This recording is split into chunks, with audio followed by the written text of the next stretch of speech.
वैसे तो दुनिया में कई सभ्यताएं हुई है, जैसे कि मेसोपोटामिया सभ्यता, रूस की सभ्यता, चीन की सभ्यता। इन सभ्यताओं के साथ साथ भारत की सभ्यता, यानी जिसे हम हड़प्पा सभ्यता या सिंधु घाटी सभ्यता कहते हैं, ये भी अपने आप में यह भी अपने आप में एक महत्वपूर्ण प्राचीन सभ्यता रही है।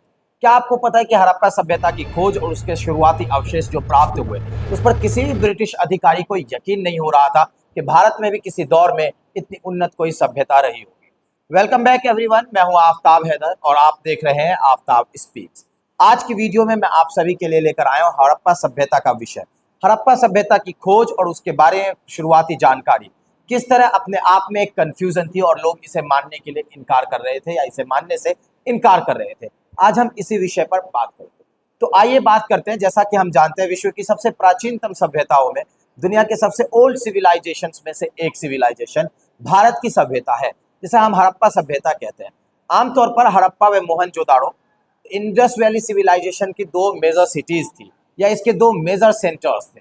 हड़प्पा सभ्यता हड़प्पा सभ्यता का असली नाम सिंधु घाटी सभ्यता है। सिंधु घाटी सभ्यता के दो महानगर थे, या दो बहुत ही ज्यादा प्रमुख नगर थे, जिसे हम हड़प्पा और मोहनजोदाड़ो के नाम से जानते हैं। इन दोनों शहरों की विशिष्ट कला, आकृति, वास्तुकला और इनके जनजीवन ने इस सभ्यता को इतना प्रमुख और इतना पॉपुलराइज्ड बना दिया कि आज हम इसे इंडस वैली सिविलाइजेशन के नाम से कम और हड़प्पा सभ्यता के नाम से ज्यादा जानते हैं। आइए शुरू करते हैं। सबसे पहले शुरू करते हैं। 1853 का दौर था। तेज गर्मियों के दिनों में पाकिस्तान के कुछ इलाकों में, जो कि उस समय भारत का हिस्सा था, खुदाई चल रही थी। खुदाई के दौरान उस समय भारत के पहले पुरातत्व सर्वेक्षण विभाग यानी आर्कियोलॉजिकल सर्वे ऑफ इंडिया के जो फर्स्ट डायरेक्टर जनरल थे, कनिंघम थे, उनके नेतृत्व में, उनके लीडरशिप में एक माइनिंग चल रही थी, हिस्टोरिकल माइनिंग चल रही थी। इस माइनिंग के दौरान वहां पर मजदूरों को एक सिक्का, एक कॉइन मिलता है। वो उस कॉइन को देखते हैं, लेकिन वो समझ नहीं पाते कि किस तरह का कॉइन है, क्योंकि उन दिनों जिस तरह के भी कॉइन उपलब्ध थे, या लोग जिन कॉइन्स के बारे में जानते थे, जिन सिक्कों को से परिचित थे, वो सिक्का उनसे मेल नहीं खाता था। अतः उन्होंने ये सिक्का अपने डायरेक्टर यानी कि अलेक्जेंडर कनिंघम को दिखाया। अलेक्जेंडर कनिंघम, जिन्हें भारतीय इतिहास का पिता कहा जाता है, भारतीय इतिहास को लिखने और रिवाइव करने की शुरुआत उन्होंने की। भारतीय इतिहास के इस सिक्के को जब अलेक्जेंडर कनिंघम ने देखा, तो उन्होंने ये सोचा कि ये सिक्का कहीं ना कहीं आज से 2000 वर्ष पूर्व गंगा वैली में, गंगा घाटी में बसे जो जनपद थे, महाजनपद थे, उस समय का होगा। इसे हम इतिहास में कनिंघम का कंफ्यूजन के नाम से भी जानते हैं। That was the Cunningham confusion that he could not relate the Indian history 5000 years back. Cunningham ये सोचने में असमर्थ थे कि भारतीय इतिहास कभी इतना उन्नत रहा होगा कि वहां के लोगों ने 5000 वर्ष पूर्व भी इतने उन्नत और उत्कृष्ट सिक्के बना लिए होंगे। ये कहानी यही खत्म नहीं होती है। इसके बाद उस पाकिस्तान के इलाके में लाहौर से कराची के बीच में रेलवे लाइनें बिछाई जानी थी। दो ब्रिटिश इंजीनियर काम कर रहे थे, उनमें से एक का नाम था जेम्स वॉटन और एक का नाम था विलियम वॉटन। दोनों मिलकर रेलवे लाइनों को बिछाने का काम कर रहे थे। 1853-54 में जब ये काम चल रहा था, अचानक से उन्हें खुदाई के दौरान ईंटों का भंडार प्राप्त हो जाता है। ये इन ईंटों से जब ये ईंटें मिलती है, तो दोनों ही इंजीनियरों को ऐसा लगता है कि किसी पुरानी इमारत का मलबा है जो समय के साथ मिट्टी में दब गया है।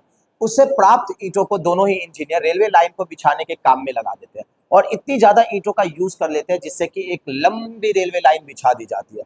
लेकिन धीरे धीरे जब अलेक्जेंडर कनिंघम को ये बात पता चलती है, तो वो इस पे रोक लगाते हैं कि किसी प्राचीन इतिहास का मलबा हो सकता है जिस पर बाद में रिसर्च किया जा सकता है।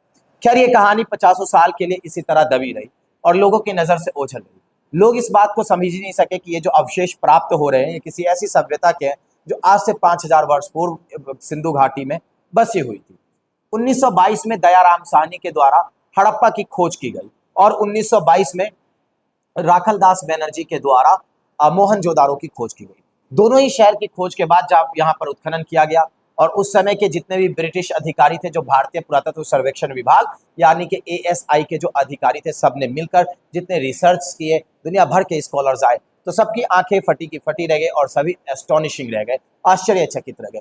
जब उन्हें ये पता चला कि ये जो अवशेष प्राप्त हो रहे हैं, ये जो इमारतों से ईंटें प्राप्त हो रही है, जो सिक्के प्राप्त हो रहे हैं, उसके साथ साथ जो ईंटें, मनके और अस्थियां प्राप्त हो रही है, ये कहीं ना कहीं आज से 5000 वर्ष पूर्व बसी किसी सभ्यता की है, जिसके बारे में काफी गहन अध्ययन करने के बाद भारतीय इतिहासकारों और ब्रिटिश इतिहासकारों के बीच एक मत आया कि ये सारे अवशेष आज से 5000 वर्ष पूर्व किसी सभ्यता के हैं, जो अपने आप में एक बहुत ही ज्यादा उन्नत सभ्यता थी। इस वीडियो में मैं आपको हड़प्पा सभ्यता की खोज से जुड़े रोचक तथ्य ही बता रहा हूँ कि किस तरह शुरुआत में जब हड़प्पा सभ्यता की अवशेष भारतीय पुरातत्व सर्वेक्षण विभाग यानी ASI को आर्कियोलॉजिकल सर्वे ऑफ इंडिया को प्राप्त हुए तो उन्होंने इस बात को सिरे से खारिज कर दिया कि भारत में कोई इतनी पुरानी या प्राचीन और उन्नत सभ्यता रही होगी। धीरे धीरे इस पर रिसर्च होता रहा। दुनिया भर के विद्वानों के अध्ययन के बाद यह पता चला कि किसी जमाने में भारतीय सभ्यता अत्यंत उन्नत थी, फली फूली थी और दुनिया के दूसरी समृद्ध और प्रॉस्पर सभ्यताओं की तरह ही इसका इंटरनेशनल कनेक्शन था, इंटरनेशनल ट्रेड था और दूसरी जगहों पर यह अपने आप को संपन्न और समृद्ध बना रहे थे। इसके नगर बहुत ही ज्यादा उन्नत थे। हड़प्पा सभ्यता को आज भी इसकी नगर शैली के लिए जाना जाता है, जो इनकी स्थापत्य कहलाती, जो आर्किटेक्चरल फॉर्मेशन था उसके लिए जाना जाता है। हड़प्पा सभ्यता ने दूर के देशों के साथ भी व्यापारिक संबंध स्थापित किए, जिसमें दिलमिन, मेगान, ओमान। दिलमुन आज का बहरीन समझा जाता है और जिसे हम मेगान कह रहे हैं उसे आज का ओमान समझा जाता है। ऐसा माना जाता है कि भारतीय सभ्यता ने इस बड़े क्षेत्र में अपना डोमिनेंस, अपना वर्चस्व स्थापित किया और साथ ही साथ पूरे विश्व में उसका व्यापार उन्नत था, प्रचलित था।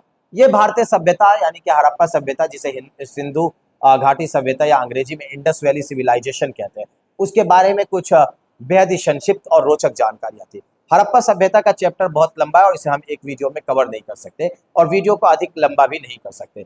इसी कारणवश मैंने इस वीडियो में आपको सिर्फ ये चीजें बताई है कि हड़प्पा की खोज किसने की, हड़प्पा की खोज कैसे हुई, इस खोज से किस तरह से कंफ्यूजन क्रिएट हुए, बाद में किस तरह पर इस पर अध्ययन किया गया और उनके शहरों का उत्खनन करके इसकी सारी जानकारियां प्राप्त की गई।